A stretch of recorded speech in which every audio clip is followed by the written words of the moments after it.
पर चर्चा की जाएगी। आतंकवाद के खिलाफ प्रस्ताव लाएगी सरकार। तो बड़ी अपडेट आपको बताएं, आतंकवाद के खिलाफ प्रस्ताव लाएगी सरकार और इसके लिए एलजी मनोज सिन्हा से मुख्यमंत्री उमर अब्दुल्ला की ओर से सिफारिश की गई थी कि एक दिन का विशेष सत्र बुलाया जाए, जो कि बुलाया गया और आज विशेष सत्र बुलाया गया है। पहलगाम आतंकी हमले पर चर्चा की जाएगी। आतंकवाद के खिलाफ प्रस्ताव लाएगी सरकार।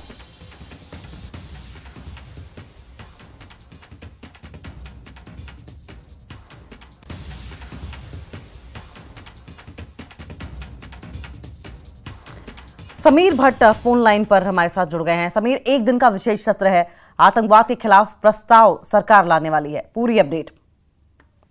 देखिए, जो बिजनेस आया है, सबसे पहले बता दूं कि जो बिजनेस आया है आज की असेंबली सेशन का, उसमें प्रस्ताव की कोई बात नहीं है। सिर्फ एक ऑब्जेक्टिव रेफरेंस स्पीकर जो है वो पेश करने वाले हैं। 10:30 बजे ये सेशन शुरू होगा और जो बिजनेस है उसके मुताबिक जो स्पीकर है अब्दुल रहीम राठौर, वो एक ऑब्जेक्टिव रेफरेंस पेश करेंगे। एक ऑब्जेक्टिव रेफरेंस होगा जिसमें जो 26 निहत्थे लोगों जो टूरिस्ट हैं उनकी हत्या हुई है, उस पर एक ऑब्जेक्टिव रेफरेंस उनको श्रद्धांजलि दी जाएगी।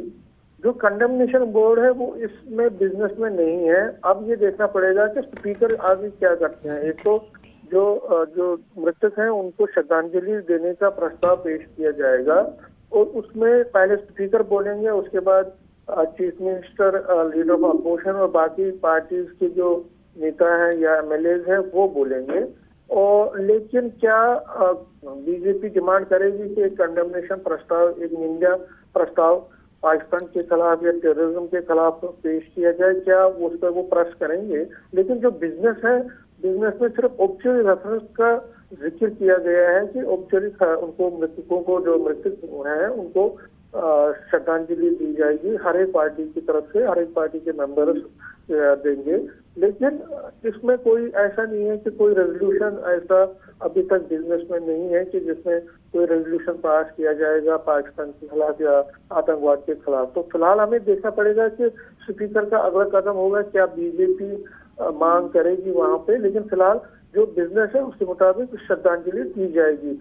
लेकिन इस असेंबली सेशन में जो असेंबली सेशन से पहले ही एक हमें कह सकते हैं तनाजा खड़ा हुआ है, कंट्रोवर्सी हुई है, जब सज्जाद शाहीन जो कि नेशनल कॉन्फ्रेंस के हैं, उन्होंने पाकिस्तान के साथ बातचीत की हिमायत की है। जिस तरह उन्होंने कल न्यूज 18 से बात की, तो उस पर बीजेपी भड़की हुई है। बीजेपी ने कहा कि इसको हम बर्दाश्त नहीं करेंगे। इस वक्त के हालात जो है, क्या वो पाकिस्तान से बातचीत के हक में? इस वक्त तो हम चाहते हैं कि पाकिस्तान को एक सबक सिखाया जाए और आतंकवादियों को एक सबक सिखाया जाए। तो उस हालात में नेशनल कॉन्फ्रेंस पाकिस्तान के साथ बातचीत की वकालत करती है, तो हो सकता है ये मुद्दा भी वहां पे उठे। लेकिन जो बिजनेस है, जिस तरह मैंने कहा, श्रद्धांजलि दी जाएगी और हर एक पोलिटिकल पार्टी, और क्योंकि जो सेशन है ये special session chief minister Omar Abdullah की इनिशिएटिव पे मतलब उसको आज बुलाया गया है, क्योंकि सीएम उमर अब्दुल्ला चाहते थे कि जम्मू कश्मीर असेंबली भी अपनी तरफ से एक मैसेज दे कि जो मृतक हैं उनके परिवारों के साथ हम हैं और वो जो है उन मृतकों को जिन आतंकवादियों ने मारा है या उनकी शहादत की है, तो उन आतंकवादियों के खिलाफ भी हमारा गुस्सा है। तो अब स्पीच उनकी क्या रहती है, क्या क्या वो मुद्दे उठाते हैं? क्योंकि जम्मू, अगर हम आज की बात करें तो भारत और पाकिस्तान की भी जो तनातनी है, कशीदगी है और जो लाइन ऑफ कंट्रोल पे आज भी देखा आपने पुंछ और कुपवारा में फिर चौथे दिन लगातार पाकिस्तान ने सीज फायर उल्लंघन किया है। तो कहीं ना कहीं ये मुद्दे भी उठ सकते हैं, मेंबर जो है अपनी स्पीच में बोल सकते हैं। लेकिन मेन फोकस यही रहेगा कि श्रद्धांजलि देनी और एक मैसेज देनी पूरी दुनिया को कि जम्मू कश्मीर की असेंबली की, जो जम्मू कश्मीर की विधानसभा है, वो भी इस मुश्किल की घड़ी में सेंट्रल गवर्नमेंट के साथ है। और उमर अब्दुल्ला ने खुद भी कहा है कि जितने भी इनिशिएटिव सरकार लेती है, जम्मू कश्मीर केंद्रीय सरकार लेती है, मोदी सरकार लेती है, हम उनके साथ शाना बशाना खड़े हैं और इस मुश्किल की घड़ी में इस पे सियासत हम नहीं करेंगे, कोई भी सियासत नहीं करेगा। और आपने खुद भी देखा कि कश्मीर वैली में जब से ये हत्याएं हुई हैं 28 और 22 अप्रैल को, उसके बाद लगातार पिछले 7 दिनों में जगह जगह पे प्रोटेस्ट भी हो रहे हैं, जगह जगह पे लोग भी निकल रहे हैं और गुस्से का इजहार कर रहे हैं और कहीं ना कहीं एक मैसेज देने की कोशिश कर रहे हैं कि जम्मू कश्मीर के लोग भी इस मुश्किल की घड़ी में सभी के साथ हैं। और इस तरह विधानसभा में भी यही एक कोशिश रहेगी कि जो विधानसभा के मेंबर हैं वो भी यही एक मैसेज देने की कोशिश, एक पैगाम देने की कोशिश करेंगे कि इस मुश्किल की घड़ी में हम इकट्ठे हैं और आतंकवाद के खिलाफ हमारा एक मत है। कोई सियासत हम नहीं करेंगे, लेकिन क्या कोई सियासी मुद्दा उठेगा, क्या कोई उस पर नजर रहेगी हमारी। जी समीर, एक बड़ा मैसेज इंटरनेशनल कम्युनिटी को और साथ साथ पूरे देश को देना ये जरूर है कि हम केंद्र सरकार के साथ या सरकार के साथ आतंकवाद के खिलाफ खड़े हैं, लेकिन जब आतंकवाद के खिलाफ प्रस्ताव की बात होती है तो लॉन्ग टर्म में इसका क्या इम्पैक्ट होता है?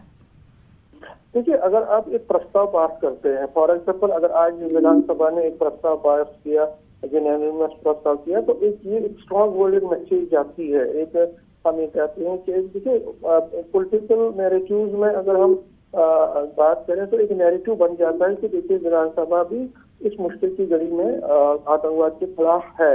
लेकिन जिस तरह मैंने कहा कि बिजनेस अभी इसका नहीं है कि कोई ऐसा बिजनेस में सिर्फ लिखा हुआ है कि एक 10:30 बजे स्पीकर देंगे, लेकिन फिर जब मेंबर्स बोलेंगे और जब मेंबर्स बोलना शुरू करेंगे हर एक पार्टी के, तो उसमें मांग भी हो सकती है कि एक प्रस्ताव इसके खिलाफ। देखिए कल जिस तरह मैंने बीजेपी के लीडर ऑफ अपोजिशन से बात की थी, सुनील शर्मा, वो भी यही कह रहे थे। और फिर मैंने जब एक मीटिंग हुई थी पार्टी ये बीजेपी के विधायकों की, उसके बाद पठानिया जो आर एस पठानिया, उनसे मैंने बात की, तो वो दोनों ने ये कहा कि हम चाहते हैं कि प्रस्ताव पास किया जाए पार्टी के खिलाफ, क्योंकि अगर आप ये करते हैं तो उससे कहीं ना कहीं एक मैसेज ये जाती है कि इस आतंकवाद के खिलाफ इस पाकिस्तान की जो साजिशें हैं उसको बेनकाब किया जा सकता है। और उसमें जम्मू कश्मीर के लोग, जम्मू कश्मीर के लॉ मेकर्स हैं, जो एमएलए हैं, जो चुने हुए इलेक्टेड लोग हैं,